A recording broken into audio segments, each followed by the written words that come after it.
ഭയങ്കര ഞങ്ങൾ ഇത്രയും ഒരു ടീമായിട്ട് ഇത്രയും വലിയൊരു സിനിമ ശരിക്കും 10 മാസം കൊണ്ട് ഇത്രയും വലിയൊരു സിനിമ പോസ്റ്റ് പ്രൊഡക്ഷനും VFXും കഴിഞ്ഞ് റിലീസാക്കുക എന്ന് പറയുന്ന ഒരു ഇമ്പോസിബിൾ ടാസ്ക് തന്നെയായിരുന്നു. അത് ഇപ്പോഴും ഞങ്ങളിവിടെ തമാശ പറഞ്ഞിരിക്കുന്നതിൻ്റെ കാരണം ഇത്രയും 230ഓളം ദിവസം ഷൂട്ട് പോയിട്ട് അന്യോന്യം പ്രൊഡക്ഷനും ഡയറക്ഷൻ ടീമും തമ്മിലോ മറ്റ് ഡിപ്പാർട്ട്മെൻറ്റുകൾ തമ്മിലോ മുഖം മുഷിഞ്ഞ് ഒന്ന് സംസാരിക്കേണ്ട അവസ്ഥ പോലും ഞങ്ങൾക്ക് ഉണ്ടായിട്ടില്ല. ഇത്രയും വലിയൊരു പടം ഷൂട്ട് ചെയ്തു എന്നുള്ള ഒരു ഫീല് പോലും ശരിക്കും പറഞ്ഞാൽ ഇപ്പോൾ ഞങ്ങൾ തിരിഞ്ഞു നോക്കുമ്പോൾ ചില സീനുകൾ കാണുമ്പോഴാണ് ഇതൊക്കെ നമ്മൾ വളരെ ആസ്വദിച്ചാണല്ലോ സിമ്പിളായിട്ടാണല്ലോ ഷൂട്ട് ചെയ്ത് പോകുന്നതെന്ന് തോന്നുന്നത്. അത് ഇവരെല്ലാവരും പ്രൊഡക്ഷൻ ഡിപ്പാർട്ട്മെൻറ്റും ടെക്നിക്കൽ ഡിപ്പാർട്ട്മെൻറ്റും ആക്ടിംഗ് ഡിപ്പാർട്ട്മെൻറ്റ് ആക്ടേഴ്സ് എല്ലാവരും ഒരുമിച്ച് നിന്നുകൊണ്ട് സംഭവിച്ചതാണ്. അത് പിന്നെ സ്വാഭാവികമായും സംഭവിക്കും. എന്താണെന്ന് വെച്ചിട്ടുണ്ടെങ്കിൽ ഞങ്ങൾ 2 സിനിമ ഓൾറെഡി ഒരുമിച്ച് പൂർത്തിയാക്കിയതാണ്.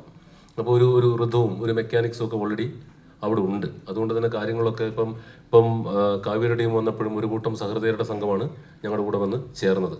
എസ്പെഷ്യലി വേണുചേട്ടൻ. കാരണം വേണുചേട്ടനെ നമ്മൾ വെറുതെ ഇത് ബ്രഹ്മാണ്ഡ ഹിറ്റ് അടിക്കും അല്ലെങ്കിൽ വലിയ വിജയമാകും എന്ന് പറഞ്ഞു കൊണ്ടുവന്നല്ല. അദ്ദേഹം സ്ക്രിപ്റ്റ് വായിച്ച് ഇഷ്ടപ്പെട്ടിട്ട് വരുന്നതാണ്.